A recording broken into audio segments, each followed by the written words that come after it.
তারাবির সালাতের রাকাত বিতর্ক এড়িয়ে চলুন। রাকাত নিয়ে বিতর্ক করবেন না। 8 রাকাত 20 রাকাত নিয়ে যে মারামারি এই দেশে, এটা শয়তানের ফন্দি। চিল্লায় বলেন, এটা কার ফন্দি? আমরা 20 রাকাত পড়ি, আপনারা হয়তো 8 রাকাত পড়েন, কোনো অসুবিধা নাই।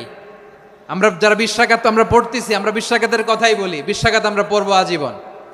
সৌদি আরবে মক্কা মদিনায় 20 রাকাত পড়ে, কোনো অসুবিধা নাই। অন্যান্য মসজিদগুলোয় 8 রাকাত পড়ে, এই নিয়ে এদের মধ্যে মারামারি আছে? হ্যাঁ, এই জন্য রাকাত বিতর্ক এড়িয়ে চলবেন। প্রিয় ভাইয়েরা, আপনার আমল আল্লাহর কাছে কবুল হবে সংখ্যার বিচারে না উত্তমতার বিচারে? বলেন তো, সংখ্যার বিচারে না উত্তমতার বিচারে? উত্তমতার বিচারে। কত চমৎকার ভাবে আপনি আল্লাহর সামনে দাঁড়াতে পারছেন এটা বিবেচ্য। রুকু সেজদাগুলো সুন্দরভাবে করবেন।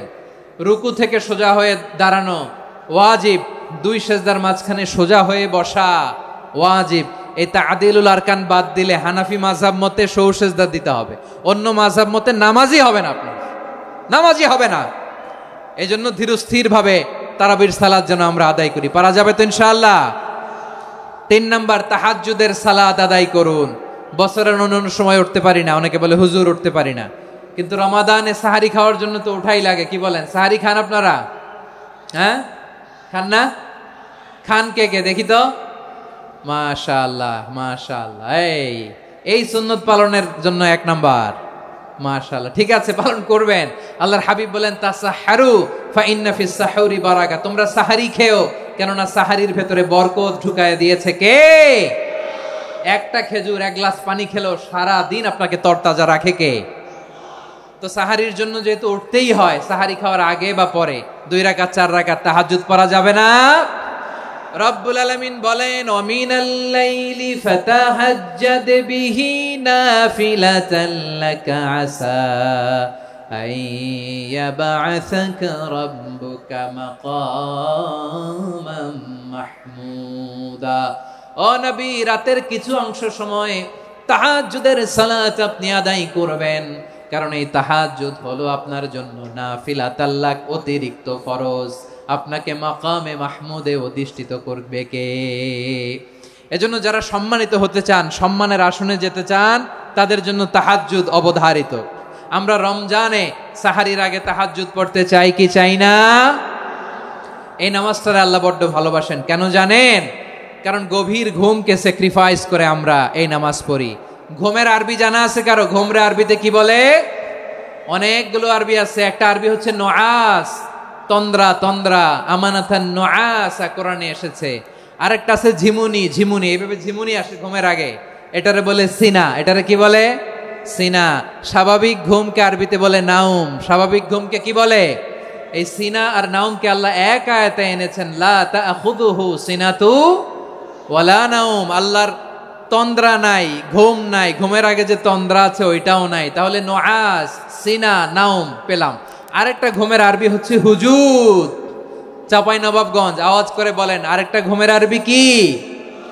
হুজুদ। এটা মাঝরাতের ঘুম, শেষ রাতের ঘুম, যেই ঘুমটা বড্ড মজা লাগে। কাঁথা টেনে টেনে, ব্ল্যাঙ্কেট টেনে টেনে আরেকটু ঘুমাইতে মন চায়, আরেকটু, আর 1 মিনিট, আর 2 মিনিট, এরকম একটা মজার ঘুম শেষ রাতে আছে না নাই? এই শেষ রাতের ঘুম, এই হুজুদের ঘুমকে স্যাক্রিফাইস করে যে সালাত পড়া হয়, ওই সালাতের আরবি নাম হচ্ছে সলাতুল হুজুদ বা সলাতুত তাহাজ্জুদ। চিল্লায় বলেন আল্লাহু আকবার। এজন্য আল্লাহ তাআলা তাহাজ্জুদের সালাতকে এত পছন্দ করেন। পড়বেন তো রমাদানে? 4 নম্বরে, মুক্ত হস্তে দান করুন। মুক্ত হস্তে দান করুন। ওয়ামা আতাইতুম মিন যাকাতিন তুরিদুনা ওয়াজহাল্লাহি ফাউলাইকা হুমুল মুদঈফুন। তোমরা মনে করো না যাকাত দিলে তোমাদের সম্পদ কমে যায়, এটা ভেবো না। বরং তোমরা আল্লাহর খুশির জন্য যে যাকাত দাও, তারপরে তোমার যে সম্পদ থাকে ওই সম্পদের মধ্যে প্রবৃদ্ধি দান করে কে? আপনি মনে করছেন দিলে কমে? চাঁপাইনবাবগঞ্জের ভাইয়ের আওয়াজ করে বলেন, দান করলে কি সম্পদ কমে নাকি বাড়ে? আওয়াজ করে বলেন, কমে না বাড়ে? বাড়ে। যেটা দান করেন, কামাসালি হাব্বা আম্বাতাত সাবআ সানাবিলা ফি কুল্লি সুম্বুলাতিন মিয়াতি হাব্বা। 1 টাকা দান করলে এটা চারা বীজের মতো, রূপে দিলে 7টা শীষ প্রতি শীষে হয় শত শস্য দানা।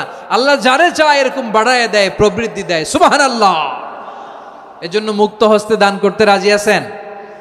আগে আগে জাকাত ক্যালকুলেট করে রাখেন। আপনার জাকাত বর্ষ যদি পরেও হয়, দেরি করেও হয়, ধরেন যে প্রতি বছর মুহররমে দেন, আপনি আগে দিতে পারবেন। জাকাত অগ্রিম আদায় করা যায়। সুবহানাল্লাহ বলেন।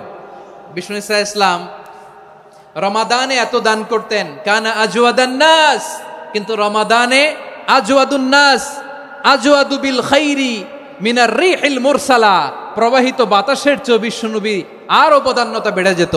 প্রবাহিত বাতাস যেমনি সবাইরে বাতাস দেয়, আস্তিক নাস্তিক মুমিন কাফির সবাইকে শীতল করে দেয়, তেমনি নবীজির রমাদানের দান ছিল এমন, কেউ নবীর কাছে চেয়ে ফিরে গিয়েছে এর নজির নাই। জোরে বলেন সুবহানাল্লাহ। রমাদানে দান করব, ইফতার শেয়ার করব। কাউকে ইফতারি করালে সারাদিন রোজা রেখে তার যে সওয়াব, আপনি ইফতার করানোর কারণে আপনার আমলনামায় ওই সওয়াব আল্লাহ ঢুকায় দিবেন। পড়েন সুবহানাল্লাহ। সাহাবারা বললেন, নবী আমরা গরিব মানুষ, ইফতারি খাওয়ানোর পয়সা নাই। আল্লাহর হাবিব বললেন, ওয়ালাউ বিমাজকাতি লাবান, এক ঢোক দুধ, ওয়ালাউ বিতামরা, একটাও খেজুর, ওয়ালাউ বিশারবাতিমা, এক ঢোক পানি খাইয়েও যদি কারো রোজা ভাঙাও, তারপরে ওই সওয়াব তোমার আমলনামায় দিবে কে? তাহলে মুক্ত হস্তে দান করুন, 4 নাম্বার। 5 নাম্বার হচ্ছে কদর তালাশ করুন। রমজানের সবচেয়ে দামি সময়। বিষ্ণু বলেন, মান হরিমা খাইরাহা ফাকাদ হরিম, যে কদর মিস করলো সে সব মিস করলো, হি ইজ দ্য লুজার। আচ্ছা বলেন, এই বরকতের মাসে আমরা কি লুজার হতে চাই না গেইনার হতে চাই? সবাই বলেনি, বলেন এই রমাদানে আমরা লুজার হব না গেইনার হব? ইন্না আনজালনাহু ফি লাইলাতিল কদরি ওয়া মা আদরাকা মা লাইলাতুল কদর, লাইলাতুল কদরি খায়রুম মিন আলফি শাহর। পড়েন আল্লাহু আকবার। লাইলাতুল কদরি খায়রুম মিন আলফি শাহর, 1000 মাসের চেয়েও সেরা। 1000 মাসে হয় 83 বছর 4 মাস। 83 বছর 4 মাস টানা ইবাদত করলে যেই সওয়াব, কদরের রাতে ইবাদত করলে অতটুকু সওয়াব আপনি পাবেন, আল্লাহ সেটা বলে নাই। আল্লাহ বলে তার চাইতে বেশি সওয়াব দিয়ে আপনার আমলনামা ভরে দিবে কে? কদর যেন মিস না হয়।